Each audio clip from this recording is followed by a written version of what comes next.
Gejolak ekonomi global masih berlangsung. Konflik geopolitik, kenaikan harga energi, hingga gangguan rantai pasok membuat banyak negara menghadapi lonjakan harga kebutuhan pokok. Namun di tengah kondisi itu, Indonesia dinilai mampu menjaga stabilitas harga sejumlah komoditas strategis.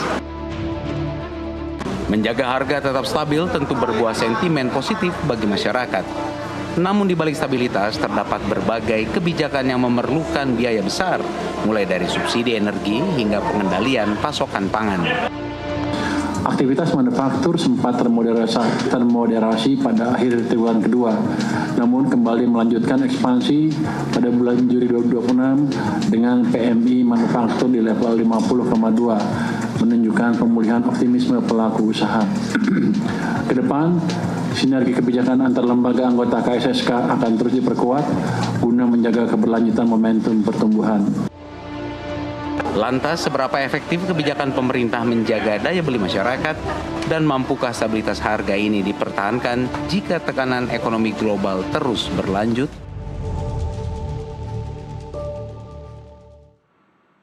Di tengah ketidakpastian ekonomi global, konflik geopolitik dan tekanan inflasi di berbagai negara, Indonesia dinilai mampu menjaga stabilitas harga sejumlah kebutuhan pokok mulai dari BBM, LPG, listrik hingga beberapa komoditas pangan.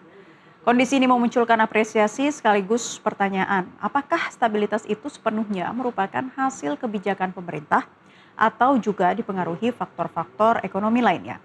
Kita akan membahasnya bersama dengan ekonom Universitas Indonesia, Nina Sapti Triyaswati. Selamat sore, Bu Nina. Selamat sore, Mbak Naila. Terima kasih ya Bu Nina sudah bergabung di kesempatan NTV Dialog Prime hari ini. Bu Nina, sejumlah data menunjukkan harga BBM, LPG, listrik, beras dan ayam di RI ini masih cenderung stabil. Tadi kita sudah lihat informasinya ya dibandingkan dengan negara-negara lainnya begitu. Bagaimana pandangan Anda dari klaim ini dari sudut pandang ekonom? Nah, itu berita baik ya, artinya kita menjaga kebutuhan pokok kita dengan stabil, artinya daya beli masyarakat tidak terganggu walaupun ada gejolak eksternal di luar ya, geopolitik dunia yang kurang baik. Ya, jadi ini sangat merupakan berita baik bagi rakyat Indonesia. Bu Nina, ya. Jadi Ya. ini kabar baik ya, menjadi berita baik untuk kita. Tapi Ya. apa sih faktor-faktor yang mempengaruhinya, Bu? Kenapa dikatakan di RI ini cukup stabil dibanding dengan negara lain yang mengalami lonjakan peningkatan yang bahkan angkanya cukup signifikan? Iya, yang paling penting itu adalah supply dan demand, apa permintaan dan penawaran barang tersebut ya. Jadi kalau kita bicara kebutuhan pokok, misalnya kita bicara BBM, maka kita lihat bahwa Indonesia berhasil menjaga supply-nya, menjaga barangnya itu berasal dari mana, misalnya dari impor. Berarti kita mampu mempertahankan impor kita walaupun misalnya dari Timur Tengah berkurang, dari tempat lain ada gitu ya. Nah, artinya di situ menjaga pasokan menjadi sangat penting. Sama juga dengan pangan. Kalau kita bicara harga beras, maka beras juga begitu. Kita bisa menjaga pangan kita tetap stabil ya dengan stok yang cukup dengan harga yang tetap. Ya walaupun sempat tinggi tetapi itu berarti stabil tidak bergejolak secara cepat ya. Jadi kita lihat ada barang yang memang kita secara domestik sudah tangani, tapi kalau yang barang impor ini yang sangat rentan karena pelemahan nilai tukar ya misalnya, ditambah memang gejolak ekonomi dunia ya, terutama BBM. Ya, jadi kita lihat ada gejolak geopolitik, lalu kita harus mencari pasokan lain ya dari negara lain dan kita berhasil menjaga pasokan tersebut sehingga harga dalam negeri baik, tidak melonjak bahkan menurun gitu ya, sempat naik tapi lalu turun. Itu penting sekali buat masyarakat. Lebih banyak dipengaruhi oleh faktor kebijakan dari pemerintah itu sendiri atau ada faktor ekonomi lainnya, Bu? Ya, faktor ekonomi lainnya kan adalah kenaikan harga karena gejolak ekonomi dunia. Tapi ketika kita punya kebijakan impor yang diversifikasi, maka kita impornya berpindah dari Timur Tengah, misalnya di sini kita punya perjanjian dengan Rusia, gitu. Jadi BBM kita mendapat pasokan yang berasal dari Rusia. Ya, jadi walaupun harga di luar bergejolak, tapi kita dapat harga sedikit lebih murah lah dari harga Brent gitu ya. Kalau di Brent itu sekitar 107,5 kemarin di Mei, kita dapat katakan sekitar 95 gitu ya. Jadi maka kita punya pasokan yang lumayan Ya, terdiskon dari dunia gitu ya. Nah, tentu menjaga pasokan ini yang paling penting kan, apakah ini akan stabil seterusnya gitu ya, karena kita punya komitmen kan, untuk bisa impor 100 juta seingat saya barrel ya dari Rusia, sekitar angka itu. Bisa oke. ditambah kalau kurang ya menurut Presiden Putin. Ya. Bu Nina, apakah perbandingan harga antar negara ini bisa dilakukan secara langsung ya, mengingatkan ada sejumlah perbedaan nilai tukar, pendapatan masyarakat, sistem subsidi, kualitas barang, dan struktur pasar contohnya? Ya, kalau kita bicara harga minyak dunia itu memang biasanya kita bicara kualitas apa gitu ya. Nah, yang kita pakai di Indonesia ini memang ada Pertalite, ada Pertamax gitu kan. Nah, itu ada RON-nya begitu ya. Jadi biasanya membandingkan adalah dengan RON yang sama. Katakan kita pakai Pertamax 92 begitu ya, maka kita bicara harga impor untuk barang itu. Pembandingnya juga demikian. Jadi kualitasnya harus sama. Lalu kita bicara liternya kan, kalau di Amerika pakai galon gitu, kita menggunakan liter gitu ya, maka kita harus Hmm, konversi itu. Nah, yang paling penting adalah kesetaraan. Nah, kalau kita bandingkan seperti itu, Indonesia relatif sangat murah gitu ya, harga BBM-nya masih murah. Apalagi kita dapat pasokan dari Rusia yang lebih murah dari harga rata-rata dunia. Ya, jadi dengan demikian kita bisa sedikit mendiskon gitu ya harga. Walaupun kita tahu bahwa Indonesia sebetulnya tetap tergantung sama impor ya, karena belum mampu ya. untuk sepenuhnya mandiri.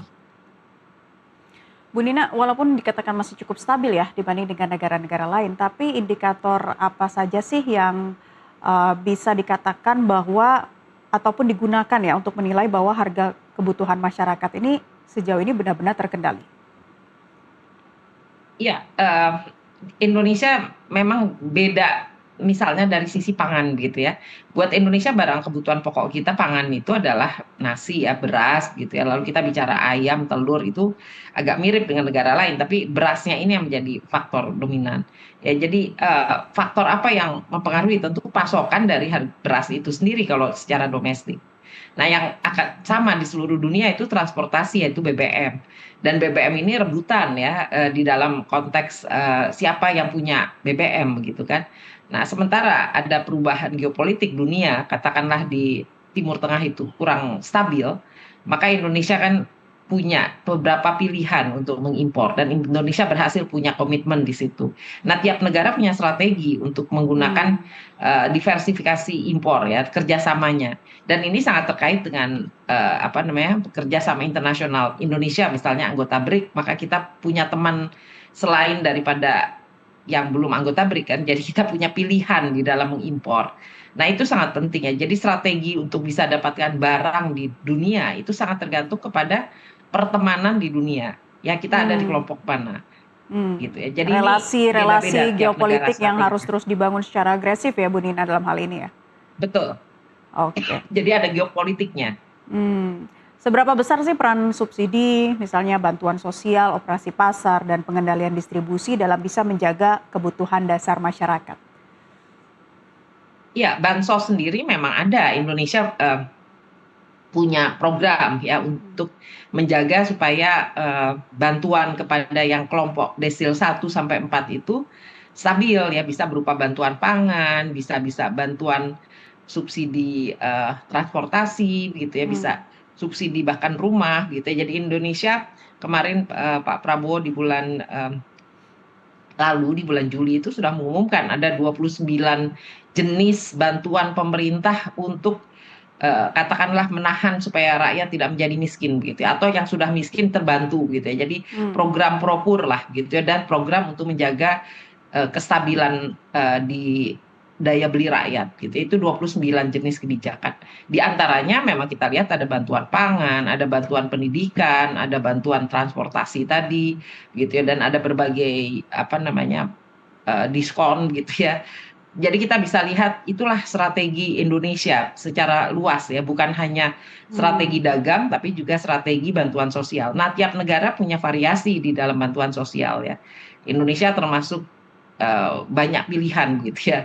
Bahkan sampai dimasukkan juga sampai subsidi investasi jangka panjang untuk pendidikan tinggi ya, mulai dari Hmm. pendidikan dasar sampai pendidikan tinggi itu ada subsidi begitu ya. Nah, itu Iya. hal-hal yang diangkat ya di dalam sebuah negara untuk menjaga daya beli. Oke, strategi dari pemerintah kita khususnya untuk tetap mempertahankan pasokan dan menjaga daya beli harusnya seperti apa, Bu Nina? Iya, saat ini sudah cukup banyak ya strateginya dan memang ada kritik di sana sini terhadap strategi itu sendiri. Misalnya kalau kita bicara salah satu strategi pemerintah itu eee, menjaga apa namanya, daya beli masyarakat lewat makan bergizi gratis misalnya ya, supaya rakyat tetap bisa makan. Nah tentu pertanyaannya apakah ini kegiatan yang efektif atau tidak ya, rakyat mana yang terbantu kan, yang tentu yang paling terbantu yang berada di desil 1 sampai 5 katakan 50% terbawah. Tapi yang di atas mungkin tidak terlalu merasakan manfaat. Jadi Hmm. ada pilihan-pilihan di dalam bantuan sosial itu yang sebetulnya pemerintah masih melakukan efisiensi ya di dalam kegiatan subsidinya ini.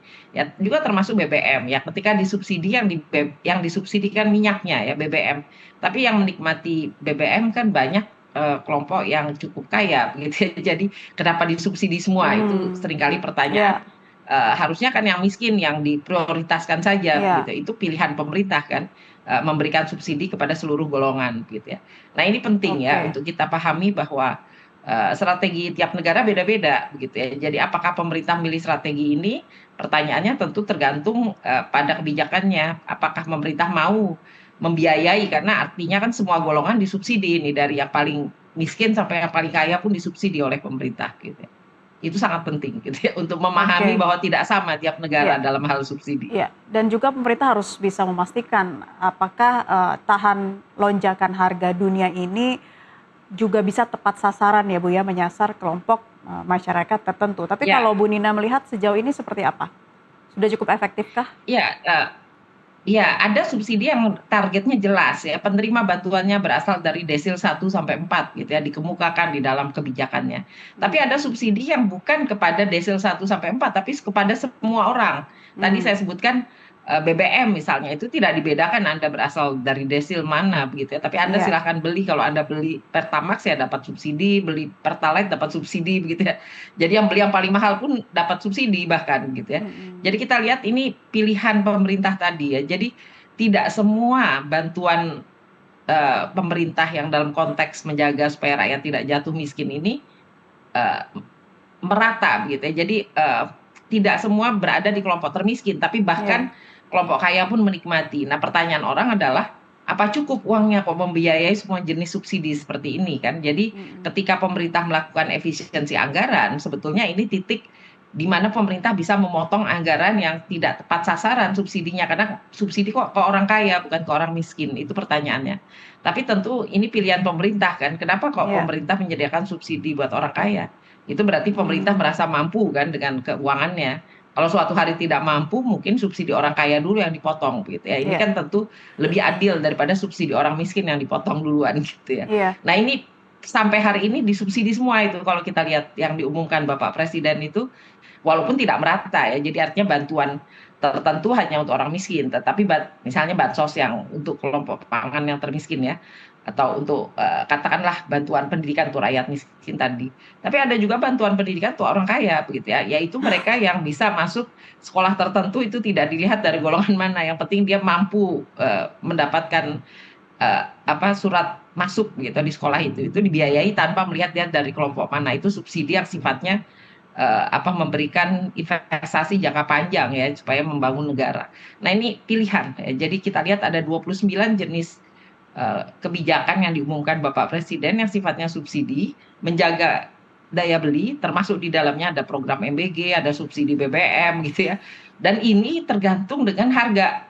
Sebetulnya ini pertanyaan kita, ketika harga minyak kemarin naik, ya harga minyak kemarin dunia naik, maka pemerintah mengurangi subsidinya, jadi harga BBM yang kita bayar naik. Iya. Nah, ketika melihat harga dunianya bisa ditekan, maka dikasih diskon gitu ya, subsidi BBM ini sehingga, rakyat menikmati sedikit lebih murah gitu ya, dari harga sebelumnya yang sudah naik. Ya jadi kita lihat ini, salah satu jenis kebijakan pemerintah yang menjaga berbagai jenis subsidi supaya bisa dinikmati rakyat Indonesia. Tentu pertanyaannya apakah ini adil? Itu yang menjadi pertanyaan Iya. sebagian besar rakyat Indonesia, kok orang kaya disubsidi gitu ya. Oke. Itu Oke, Bu pertanyaannya. Bu Nina, meskipun RI bisa menahan dampak lonjakan harga dunia sejauh ini ya, dikatakan masih stabil, tapi, faktanya di lapangan banyak kalangan menengah ke bawah ya, terdampak juga nih dengan daya beli yang semakin tergerus dan banyaknya kekhawatiran masyarakat sampai kapan fenomena ini akan terus terjadi. Sejauh mana Anda melihat dampaknya bagi mungkin ya kalangan kelas menengah yang tidak tersentuh oleh subsidi ini? Ini yang perlu dilihat ya, bahwa ternyata hasil dari subsidi yang mensubsidi orang kaya dan mensubsidi golongan menengah juga mensubsidi orang miskin. Ini tidak merata dampaknya. Jadi ketika kita lihat di tabungan masyarakat, pertumbuhan tabungan orang kaya sangat tinggi begitu ya. Pertumbuhan yang menengah ke bawah menurun gitu ya pertumbuhannya. Tentu kita bilang masih tumbuh tapi lebih rendah dari yang orang kaya begitu kira-kira. Atau bahkan yang ada sedikit menurun itu artinya mereka tertekan ya harus makan tabungan. Nah, ini adalah cerita di balik subsidi yang berbeda-beda tadi kan. Subsidi kepada orang kaya ada, subsidi kepada orang miskin ada begitu ya. Yeah. Tentu di negara lain ada model yang kita fokus saja ke subsidi menengah bawah, yang kaya yang nggak usah disubsidi. Ini bisa membuat mereka yang rentan terbantu lebih banyak.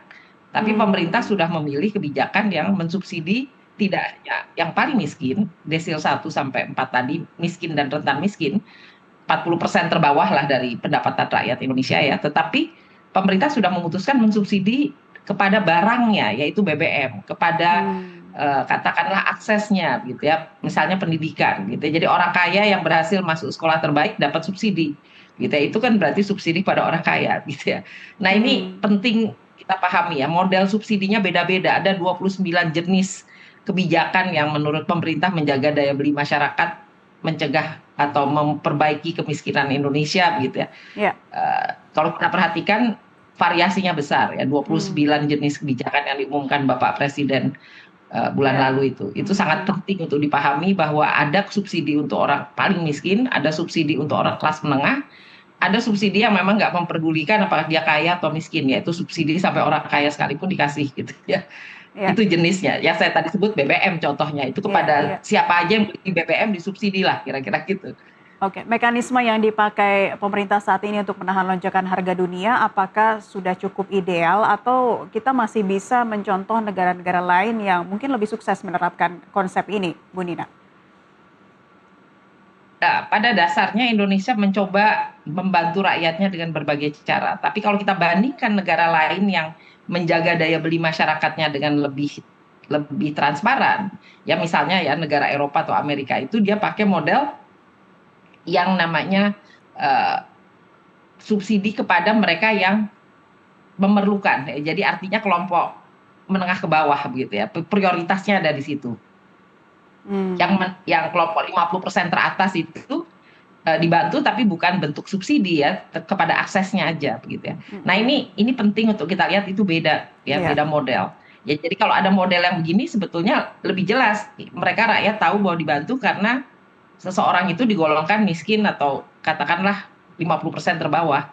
Tapi kalau dia 50% teratas ya dia harus berusaha untuk mendapatkan, dia harus membayar harga pasar sehingga harus mendapat pendapatan lebih gitu ya. Jadi itu lebih jelas. Tapi di Indonesia tidak demikian ya. Jadi kalau ditanya apakah lebih ideal negara lain, nah di sini kita melihat dilemanya. Pemerintah menganggap bahwa BBM itu adalah hak semua rakyat Indonesia artinya. Jadi boleh disubsidi semua level gitu. Harusnya ya Bu ya, itu menjadi harapan kita bersama ya Bu ya. Baik, Bu Nina dan juga pemirsa NTV Prime, tetaplah bersama kami. Dialog akan kami lanjutkan seusai jeda azan maghrib berikut ini.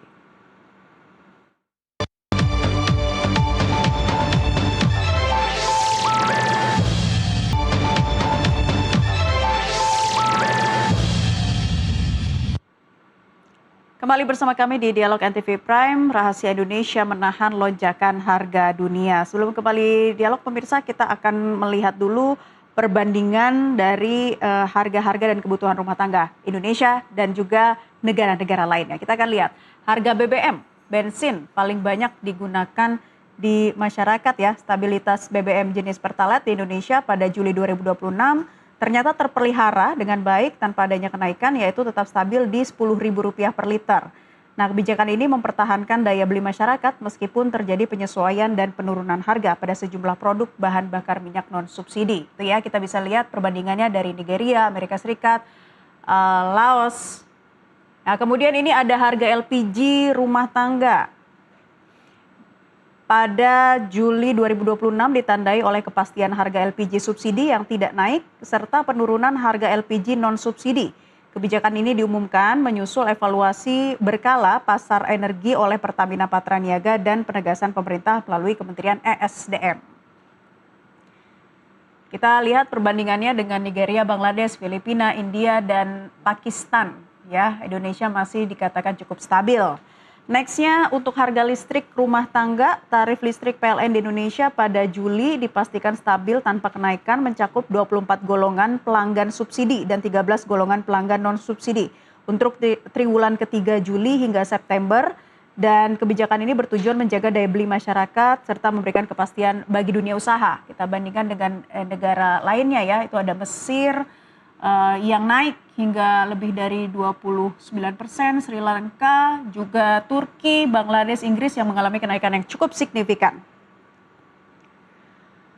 Kemudian kita lihat untuk harga pangan strategis nasional ya. Harga beras terutama ini mencatat rata-rata harga beras harian di pasar modern di beberapa provinsi Rp16,48 per kilogram. Ini datanya pada Jumat 31 Juli 2026. Secara keseluruhan rata-rata minggu ini turun dibanding pekan lalu yang tercatat Rp16,49 per kilogram. Indonesia masih dikatakan stabil, berbeda dengan negara lainnya. Sudan itu tinggi sekali, kenaikannya 40-55%. Ada juga Sudan Selatan 30-45%, Iran 25-35%, Myanmar 18-25%, dan Nigeria 12-20%. Kemudian terakhir kita lihat untuk harga daging ayam, stabilitasnya di Indonesia pada Juli 2026 diatur melalui penetapan harga acuan minimum ayam sebesar Rp19.500 per kilogram dan penambahan bantuan pangan untuk mengatasi fluktuasi pasar. Kita lihat pemirsa dibandingkan dengan negara lainnya, India, Pakistan, Turki, dan Afrika Selatan, ternyata Indonesia justru turun ya, sementara negara-negara lainnya mengalami kenaikan. Oke, dari infografis tadi saya ingin tanyakan ke Bu Nina ya. Bagaimana Bu Nina memandang stabilitas harga di Indonesia saat ini ya, dari mulai LPG, listrik, BBM, kemudian juga ayam yang ternyata di Indonesia ini cukup stabil dan kenaikannya cukup signifikan di negara-negara lainnya. Bu Nina, tanggapannya?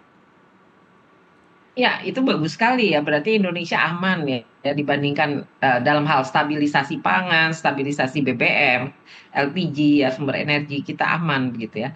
Hanya yang menjadi masalah walaupun kita berhasil menjaga stabilitas harga, tetapi kan yang juga menjadi persoalan pendapatan rakyat bagaimana begitu ya. Ini yang menjadi persoalan yang tadi dikatakan kenapa ada istilah makan tabungan. Ketika kita perhatikan tabungan itu orang kaya cepat. Jadi bukan hanya sekedar harga gitu ya. Ini yang kita, tapi lumayan Indonesia terbaik gitu katakan dibandingkan negara lain menjaga stabil harganya ya. Jadi pemerintah sudah sangat membantu di sini kan.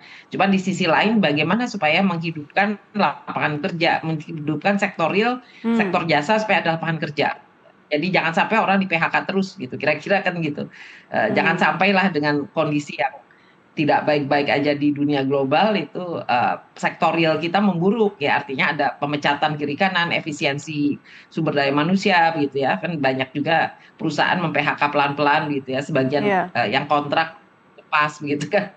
Nah ini yang persoalan sisi pendapatan ya. Jadi kalau sisi harga ya pemerintah sukses di dalam menjaga harga-harga ini gitu ya, walaupun tentu saja ada rogohan kocek subsidi ini kalau kita perhatikan, karena misalnya BBM aja walaupun diumumkan non subsidi kita termurah tuh dibandingkan negara ASEAN begitu kan, relatif ya, apalagi dibandingkan Singapura bahkan yang memproduksi itu yang menjual ke kita itu contohnya aja begitu ya, Singapura mahal sekali harga BBM gitu ya.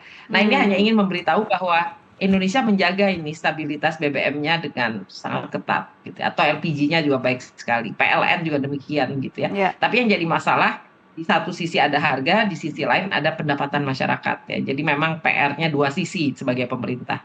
Dan lapangan pekerjaan juga ya Bu ya. Makanya sekarang banyak sekali muncul fenomena lipstick effect ya Bu. Iya kan? Jadi kita artinya kita menjaga sekali dua sisi itu. Jadi selain menjaga harga stabil, bagaimana supaya penciptaan lapangan kerja tumbuh kan. Jadi bukan menyusut, ini kan kekhawatiran orang-orang dengan ada teknologi, maka retail menurunkan jumlah penjaga tokonya, karena toko semakin nggak berfungsi ya. Pasar retail memburuk kan, artinya orang belanja online begitu kan. Nah ini creative disruption ya, jadi ini sesuatu yang fenomena yang pemerintah hadapi di tengah situasi global yang memang membuat lapangan kerja semakin sulit ya. Jadi bersaing dengan teknologi itu juga satu hal, creative disruption. Tapi ada juga persaingan di dalam sektor realnya begitu ya. Sebagian perusahaan memang mengurangi efisiensi daripada jumlah sumber daya manusia, pekerjaannya dikurangi begitu ya. Karena dia pelan-pelan perusahaan juga mengubah strategi bisnisnya kan. Mesin-mesin lebih canggih. Inilah yang menjadi tantangan pemerintah ke depan ya, Bu Nina. Tapi mampukah stabilitas harga ini bisa dipertahankan dalam jangka panjang, Bu? Ini yang juga persoalan. Kalau kita perhatikan pemerintah selalu defisit kan anggarannya, jadi membantu rakyat tetapi berhutang karena pendapatan kita, pajak kita belum tumbuh dengan baik untuk bisa menutup pengeluaran kita. Artinya selalu ada defisit dari tiap tahun. Nah ini PR pemerintah juga ya untuk menjaga supaya defisit itu nggak naik kan sebetulnya. Kalau bisa turun defisitnya sehingga suatu saat kita betul-betul mandiri ya. Jadi keluar dari hutang ya, keluar dari hutang yang sudah sangat besar itu bagaimana caranya. Ini yang menjadi PR berikutnya. Karena kalau subsidi ini malah mengakibatkan kita berhutang terus, nanti toh yang bayar anak cucu kita di masa depan gitu. Jadi ini hanya menggeser pengeluaran hari ini menjadi pengeluaran besok gitu ya. Dan itu artinya antar generasi yang menanggung hutang ya. Nah ini tidak baik ya dalam sebuah proses penganggaran atau proses bernegara. Ya jadi ini yang di warning kan, hati-hati dengan hutang gitu ya. Ya, baik, terima kasih Ibu Nina Sapti Triaswati, ekonom FEB UI sudah bergabung bersama kami di kesempatan MTV Prime dan telah memberikan insight-nya. Bu Nani, selamat beraktivitas kembali. Sama-sama. Pemirsa, stabilitas harga perlu dilihat bukan hanya dari angka, tetapi juga dari daya beli dan manfaat yang dirasakan masyarakat. Harga terjaga, rakyat pun lega, data menjadi dasar bicara. Kebijakan diuji demi sejahtera. Indonesia kuat untuk semua. Kami akan kembali sesaat lagi.